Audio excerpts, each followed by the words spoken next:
தமிழகமே போட்டுகின்ற வகையில் மைசூர் மகாராஜா கேள்விப்பட்டிருக்கிறோம், ஜமீன் மிட்டாம் ராசன் கேள்விப்பட்டிருக்கிறோம்.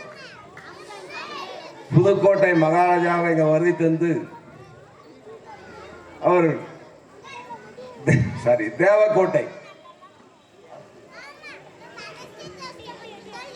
ஆசிரியை பணி சிறப்பாக செய்து கொண்ட நேரத்திலும் கூட இது போன்ற தன்னுடைய திறமை மற்ற மக்களுக்கு வெளிப்பட வேண்டும். குறிப்பாக தமிழக மக்கள் மட்டுமல்ல, தமிழ்நாடு மட்டுமல்ல, வெளிநாட்டுக்கும் சென்று இது போன்ற நிகழ்ச்சியை நடத்தி கொண்டு இருக்கின்ற மரியாதைக்குரிய ஆசிரியர் அண்ணன் மகாராஜா அவர்களையும், அதே போன்று கொங்குக்கு என்று தமிழ் இருக்குன்னு சொன்னால் இப்போ தருமபுரி பாசம் ஒரு மாதிரியா இருக்கும், வேலூர் போனால் அது ஒரு மாதிரியா இருக்கும், சென்னை போனால் அது ஒரு மாதிரியா இருக்கும், திருநெல்வேலி தூத்துக்குடி இப்படி போனால் மதுரை போனால் ஒரு மாதிரியா இருக்கும்.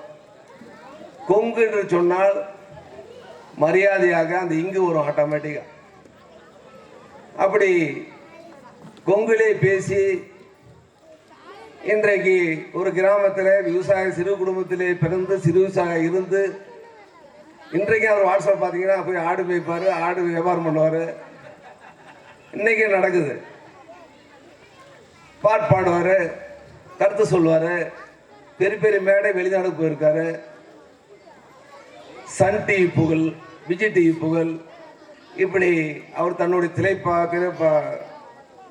திறமையால் உழைப்பால் தமிழ்நாடு பூரா இன்றைக்கு வந்து கொண்டு வருகின்ற மரியாதைக்குரிய அன்பு மஞ்சுநாதன் இரண்டு பேரும் இணைந்து நடத்துகின்ற பாட்டு பட்டிமன்ற நிகழ்ச்சி.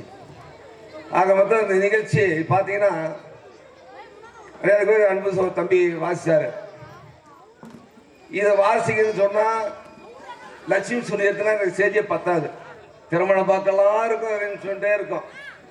ஆனால் இவங்க உட்காந்தாலும் இதை முடிச்சிட்டாரு கதையை, அதான் கை தட்டினாங்க. அப்படி ஒரு திறமையாக சிரிக்கக்கூடியவருக்கும் சிந்திக்க வைக்கிறதுக்கும் கூடிய ஒரு நிகழ்ச்சி நடக்கிறது. இங்க வருகை தந்திருக்கின்ற சிறப்பித்துக் கொண்டிருக்கின்ற பெரியவர்கள் அத்தனை பேருக்கும் நம்முடைய ஊர் பொதுமக்கள் சார்பாகவும் விழாக்களின் சார்பாகவும் அவங்களுக்கு பொன்னாடை அணிவித்து கௌரவிக்கப்படுகிறது.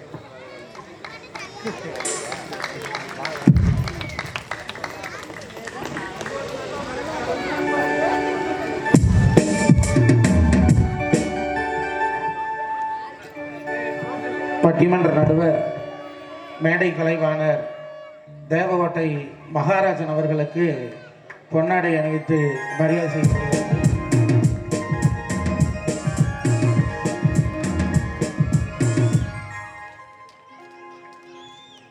அடுத்தபடியாக விவசாயி மஞ்சுநாதன் ஆகிய எனக்கு பொன்னாடை போற்றி மரியாதை செய்யப்படுகிறது.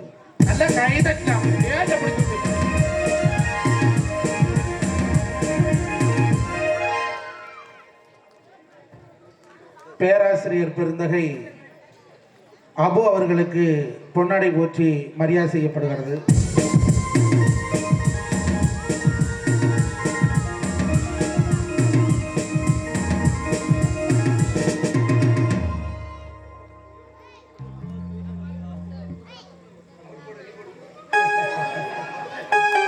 திரு மோகன்ராஜ் அவர்கள் பொன்னாடை அணிவித்து மரியாதை செய்கிறார்.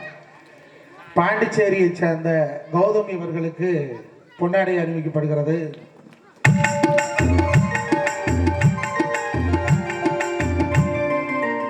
சென்னையை சேர்ந்த ராணிகுமார் அவர்களுக்கு பொன்னாடை அறிவிக்கப்படுகிறது.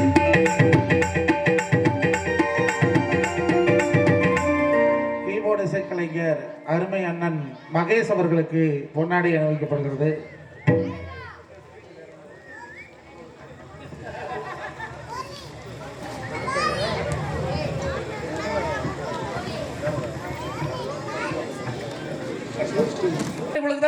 ரெண்டுக்கு கல்யாணம் ஆயிடுச்சியா? ரெண்டுக்கு புருஷன் இருக்கா ஐயா? யாருக்குமே புருஷன் இல்ல, புருஷன் இருக்கிறான். கோச்சுக்கிட்டு போறியாமா? கோச்சுட்டு போறியாமா? கோச்சுட்டு போறியாவளா? தண்ணி பாட்டில தூக்கிட்டு போவாளா? ஐ 2 பாட்டிலா, ஒன்று குடிக்க இன்னொன்று மூஞ்சி கழுவவா? வேற என்னென்ன எடுத்த? ஐயா நீங்கள் ஸ்வீட் கொடுத்த ஸ்வீட்டு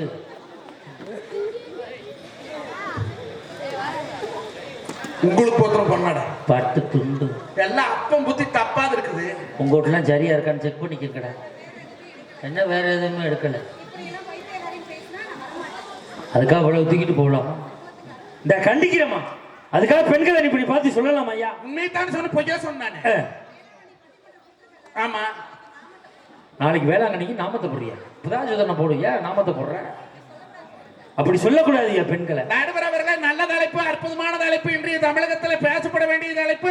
ஏமா என்ன தலைப்பு? 10:30 மணிக்கு மேல சொல்லவா? அதுக்கப்புறம் ரூம்ல நாம சொல்லுங்க. தண்டி நோட்டீஸ் தமிழ்நாட்டில் இவ்வளவு பெரிய நோட்டீஸ் இங்கே தான் பார்க்குறேன். இவ்வளவு மனசு, அவங்க மனசு எப்படி பெருசோ அதே மாதிரி அந்த இன்விடேஷன் பெருசாக அடிச்சிருக்காங்க. இவ்வளவு அழகாக அடிச்சிருக்காங்களப்பா, தெரியலையா? மனிதன் மகிழ்ச்சியாக வாழ துணை நிற்பது சொத்து பத்துக்களா சொந்த பந்தங்களா? காசு வேட வேணுமா சொந்தக்காரன் வேணுமான்னு கேட்டுருக்கீங்க. இது என்ன தலைப்பு? முந்தான திருப்பூர்ல ஒரு தலைப்பு கொடுத்தாங்க, அதுலயே பேசி கைதிட்டு வாங்க. இதுல வாங்க மாட்டேன். என்ன? ஆடை புரட்சியில அதிகம் கவனம் செலுத்தியது மகாத்மா காந்தியா டிஸ்கோ சாந்தியா? நீ எதுக்கு பேசுன? டிஸ்கோ சாந்தி அப்படித்தான் பேசிப்ப நீ. நடுவர் அவர்களே, கடவுளுக்கே தெரியும் காசுதான் முக்கியம்னு. அப்புறம் இவ 2 பேருக்கு தெரியல, எங்க போய் மண்டை உடைக்கிறது? நல்லா யோசிச்சு பாருங்க. ஒரு சாமி பார்க்க போகணும்னா நம்ம கிட்ட காசு வேணும். திருப்பதி போனாலும், பழனி போனாலும், திருநெல்வேலி போனாலும், அங்க எந்த கோயிலுக்கு போனாலும் காசு இல்லைன்னா கோயிலுக்குள்ள போக முடியுமா? முடியாது. ஒண்ணும் இல்லைங்க. போடுங்க கோயில்ல 100 ரூபாய் சீட்டு தனியா, 200 ரூபாய் சீட்டு தனியா, 500 ரூபாய் சீட்டு தனியா, 10 ரூபாய் சீட்டு தனியா எதுக்கு வச்சிருக்காங்க? அப்ப சாமி போய் நாம வாக்கோடுனாலும் காசு வேணுமுங்க. காசே தான் கடவுளப்பா, அந்த கடவுளுக்கும் அது தெரியுமாப்பா. கைக்கு கை மாறு பணமே, அந்த கை பக்கம் நினைக்கிது மனமே.